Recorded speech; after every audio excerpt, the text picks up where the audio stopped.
This might have been the night Caitlin Clark finally stopped asking for permission, because against the Valkyries, something felt different. Not the stat line, not the final score, not even the logo 3, the attitude. For stretches of this game, it honestly looked like Caitlin Clark got tired of getting bumped, grabbed, crowded, and told to be patient, and decided she was just going to impose herself on the game instead. And when that version of Clark shows up, everything suddenly feels dangerous. The box score says 22 points and 9 assists. Good game.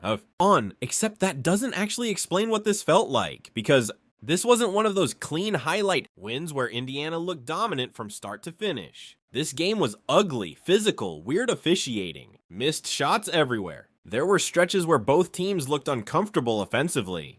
And honestly, if Golden State could hit a layup, this game might have looked completely different. But then Caitlin Clark started changing the temperature of the game 1 deep 3, another downhill attack, another transition play, and suddenly she wasn't just playing anymore, she was sending messages. Then came the moment everybody started talking about. Clark pulls from deep, boom, turns, gets right in the defenders face. Not enough for drama, just enough to let everybody know she wasn't backing down. Tonight and immediately, people started saying the same thing online. Caitlin Clark went dark side, but honestly, the craziest part of this game might not even be Caitlin, because while everybody was watching logo 3s and attitude, Aliyah Boston quietly put together one of the weirdest dominant games you'll ever see. 20 points, 16 rebounds, assists, blocks, and somehow almost nobody noticed until late. It was one of those performances where you look at the box score and think,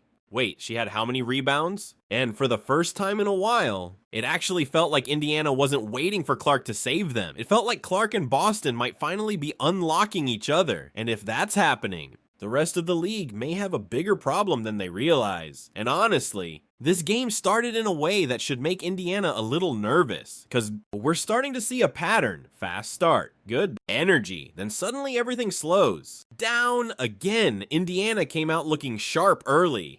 The pace looked good. Clark looked aggressive. The offense had movement. And for a minute, it felt like this might turn into one of those comfortable wins everybody was hoping for. Then the second quarter happened. Momentum disappeared. Possessions got slower. The offense started looking awkward again, and suddenly Indiana found themselves playing another game that felt way closer than it probably should have been. But here's the weird part. Golden State honestly gave Indiana a lot of help. They missed everything. So no looks, layups, good drives. There were stretches where the Valkyries generated shots and just completely failed to finish. You could feel Indiana leaving, opportunities on the table, and somehow still staying ahead, because Golden State simply couldn't convert. That's what made Caitlin Clark's approach stand out, because she didn't come into this game hunting hero moments. Early on, she looked calmer, more controlled. She wasn't forcing logo shots. She wasn't trying to prove anything. It was reading the floor, picking spots, getting downhill, finding teammates. Then every once in a while, she'd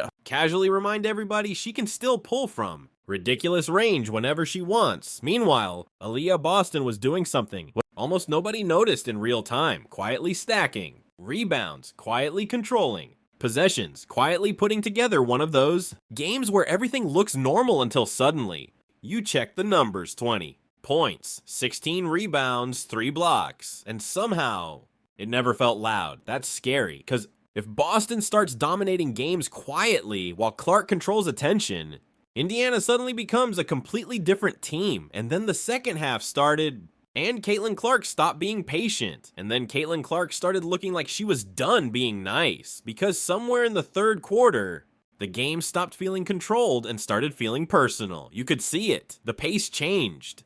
The body language changed. The aggression changed. Clark started attacking harder, started taking shots faster, started carrying herself differently. And honestly, it felt less like she was reacting to the game and more like she decided she was going to control it herself. When possession changed everything. Clark walks into a deep 3, boom, no hesitation, and instead of quietly turning and jogging back, she let everybody see it. Little stare, little attitude, little message. Nothing over the line, just enough to say, yeah, I'm still here. And immediately people online started saying the exact same thing. Dark Side Caitlin arrived tonight. But honestly, What made this performance feel different wasn't even the shooting, it was the drives, because Clark looked way more aggressive getting downhill. She attacked contact, she kept putting pressure on defenders, and every time, defenses started collapsing. Indiana's offense suddenly looked cleaner, kickouts appeared, passing lanes opened, started getting touches in better positions. The whole offense started breathing again, and while everybody was watching Clark, Aliyah Boston quietly kept destroying the game. Another rebound, another finish, another stop, another extra possession. Before people realized it, Boston was putting together one of those stat lines that feels impossible because nobody remembered seeing it happen. 20 points, 16 rebounds, 3 blocks. That's not a support performance, that's star production. And for maybe the first time in a while, it felt like Clark wasn't carrying Indiana. It felt like she finally had somebody carrying with her. And once that started happening, Golden State never really got control back. But before Fever fans start acting like everything is fixed, this game also showed some stuff that still hasn't gone away.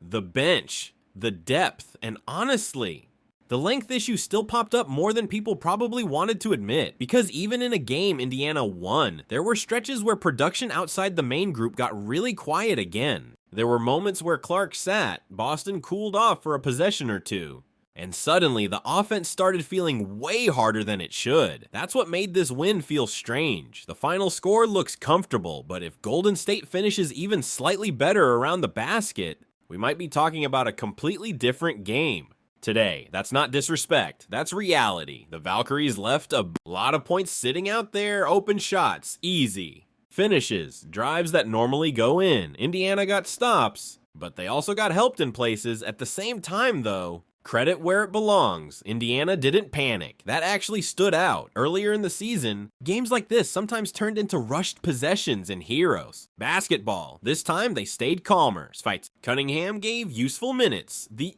role players gave enough, not spectacular, just enough. And sometimes that's all you need when your stars are controlling the game. And honestly, Caitlin Clark's stat line almost undersells what she did. 22 points, 9 assists. Assists short, but she never looked like she was chasing numbers. There were moments late where it felt like everybody wanted her to get that last assist and complete the double-double.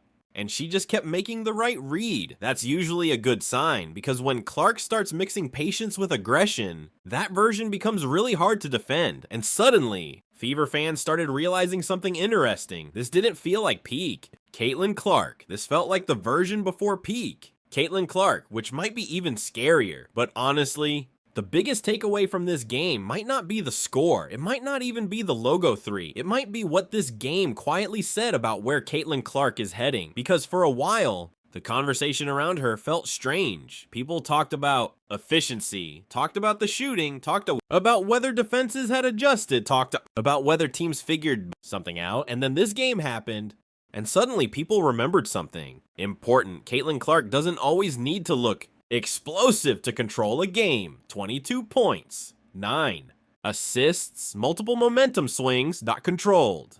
Pace, that's not somebody surviving. That's somebody learning how to win differently. And honestly, that might be more dangerous than the version that takes 30 shots. Because once Clark starts realizing she doesn't need logo 3s every possession to dominate, everything gets harder to defend. Now she can beat you outside, beat you downhill, beat you through pace, beat you through playmaking. And if Boston is giving you 20 and 16 at the same time, good luck. That's what made this game feel different. This wasn't Caitlin saving Indiana. This looked closer to Indiana supporting Caitlin. That's a big difference, because for most of the last year, people kept asking if this roster actually fit around her against Golden State.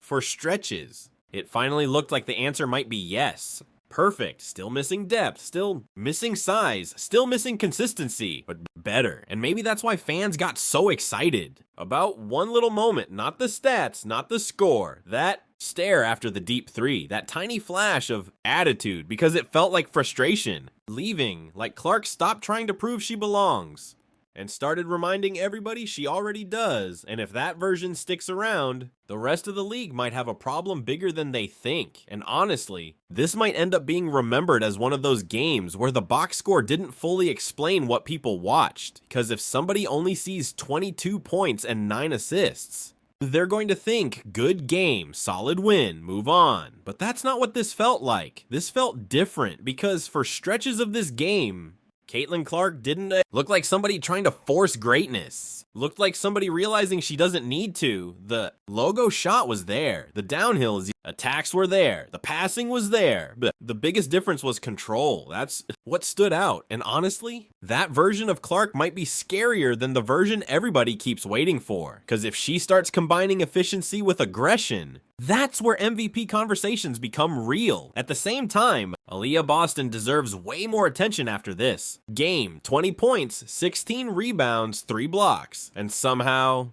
she made it feel quiet. That's elite, because if Boston starts giving Indiana nights like this consistently while Clark controls tempo and spacing, the Fever suddenly stop feeling like one superstar carrying everything. They start looking like an actual problem. Now are they perfect?